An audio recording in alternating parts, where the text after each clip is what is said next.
Hello guys, so yan, good morning. Yan, so mayroon tayo ditong Lenovo laptop. Yan. So pinadala lang sa atin. Iniwan. Then, hindi naman nasabi ko ano yung problema. Na. So tingnan natin yun yung problema nito. Oops, eto. Nice. Isa na agad. Parang alam ko na yung problema nito kapag mga ganito. So power on nga natin. Okay, nag-on naman.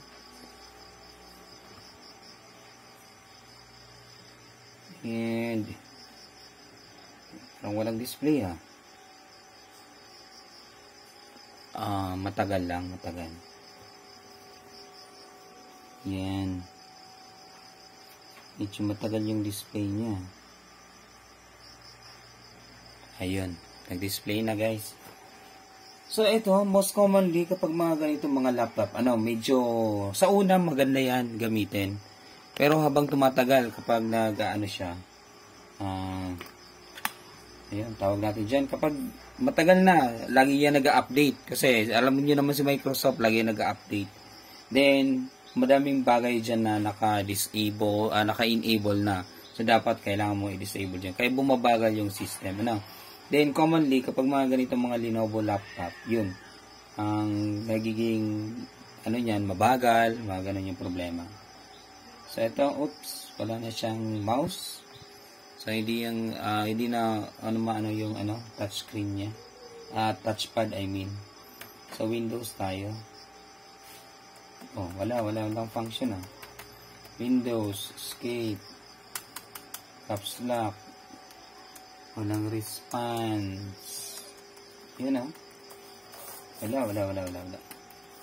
So yung problema nito for sure ay yung kanyang yun. Wala i-press mo yung Windows key. Wala siyang response. Okay, ano ba yung nandito?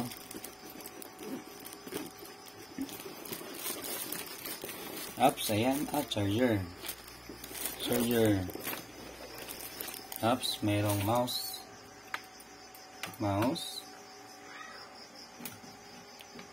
Tingnan natin.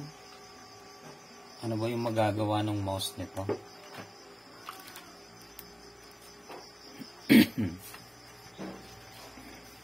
Yan, umilaw na yun. Oh, gumalaw na.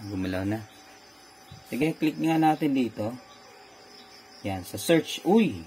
Ayun tumatakbo Ayun kasi kahit yung search bar niya. Tingnan niyo yung search bar. Ayun. Diba? Ayun Okay, so yun. Common problem ng mga Lenovo laptop, actually, pag Lenovo ang pinag-uusapan natin kapag mga ganitong mga model, kapag mga ganitong klase, pansinin ninyo, kapag yung mga power button incorporated sa kanyang keyboard, so mostly, kapag nagkakaproblema, unang nagiging problema niyan is keyboard. So, siguro, mga 10 or 11 or 20 or 20, 20 na yung laptop na ganito ang na-repair ko or pinalitan ko ng keyboard. Mostly, keyboard talaga. Pag no power, keyboard. Kapag ganito, keyboard. Bibihira lang na tumagal yung keyboard ng isang laptop kapag Lenovo laptop. Mas matagal na yan dyan yung 2 years to 5 years. 2 years yung pinakamatagal na yan. Then, kapag pinalitan mo naman yan, so hindi ka na talaga makakakuha ng original. Puro lang yan imitation. Then, pinakamatagal na yan is 1 year. Then, papalit ka na naman kapag ganito na naman mangyayari. Kasi, ganito yon. So, umiinit kasi yung wire. Yung keyboard kasi incorporated nung power button. Nasa keyboard mismo. So, sa power button kasi, kumbaga may dumadaloy din yan dyan na voltage. So, yun. Unang-una, pumuputok yung wire na yon kasi gabuhok lang yung wire na yon Napuputol yon, then, ayun, hindi na yun magpa-power on. Ito naman, yung unang nangyari dito, yung ibang keys, yung nagka-problema, yan grounded na siya. Grounded na yan. then yung power button lang yung nagpo-function. So, in this case, kahit mag-type ka, no? Wala na siya. As in, totally wala na talaga. So, yung problema nito is the keyboard, ano? So, sa tingin ko, ganun lang. Kahit mag-control alt delete tayo, wala. Mag-escape tayo, wala. So, pwede yung problema nito is yung power up, power down, then left and right arrow. Yung problema niya. Mostly, or siguro, power up. Kasi pataas yung niya eh. Ayan, no? Then, dito nga naman, ayan, no?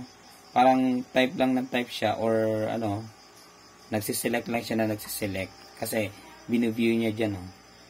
Okay, so power up yung problema. Then, grounded na siya, kasi wala na siyang function. Yan. So, tanong, pwede bang i-disable na lang to? Yes, pwede itong i-disable, pero ang problema, yung power button. Mayroon din naman siya dyan secret button na tinatawag, pero I don't know kung magugustuhan mong gamitin yan palagi. So, dapat meron kang pin na pang dyan. Ayun, no? Yung pin na yan yung butas na yan, anin mo lang siya ng pin para mag-power on. Sample natin. So, long press natin to shutdown. Yan. Let's say, ayan, shutdown na siya. So, sample tayo. Alright.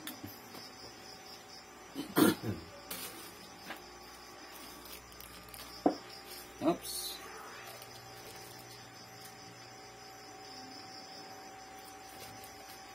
Shutdown ba natin to?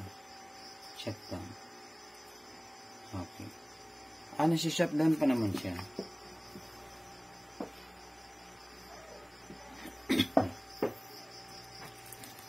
Okay, question. So, let's say for example, hindi na gumagana yung power button. Then, hindi natin alam yung gagawin kung may problema ba yung board or pero charging siya, hindi lang siya nagpa-power on. So, mayroon yun dyan tinatawag na secret button dito sa side, So, gamit lang kayo ng pin or yung susi ng cellphone ninyo. Pwede ito. Then, pindutin nyo lang dyan. Yan. Pindutin nyo lang. Then, mag-on na yan. Ayan. Mag-on na siya.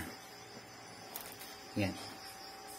So, magdi-display na yan. Pero, ang pagkakaiba naman ng paggamit ng power button sa keyboard kumpara dito sa secret button niya, ito. Ito na siya.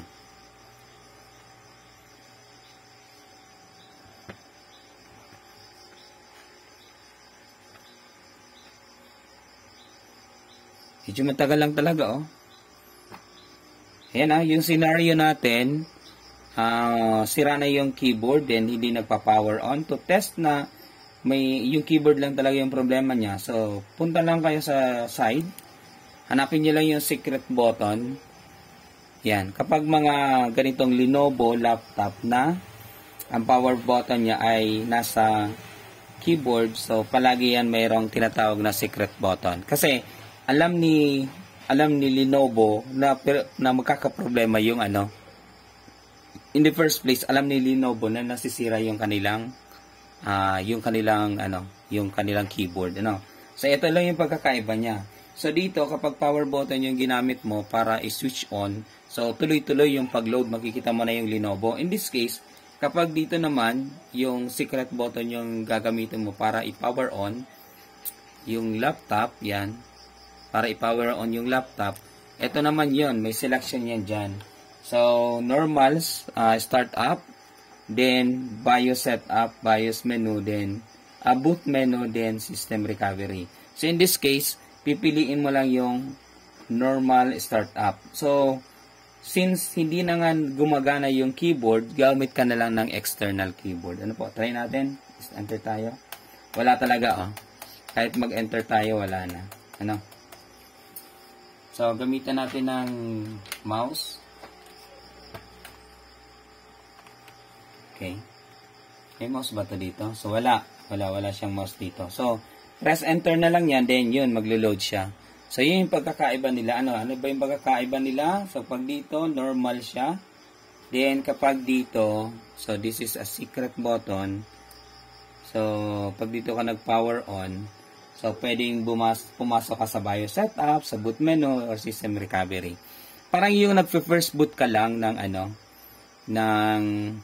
first boot ka ng USB flash drive. So, ito na yung gagamitin mo, yung secret button. Kung magre-reprogram ka gamit yung bootable flash drive, So, secret button yung gagamitin mo. So, yun nga, sabi ko nga, kapag hindi na nagpa-function, then i-disable mo siya, pwedeng ito na yung magiging power button mo. So, palagi lang magsiselect ka ng normal startup. Then, palaging mayroon kang bit-bit na pangsulsog. Or, yan. Something like that. So, ganun lang yan. So, shutdown na lang natin.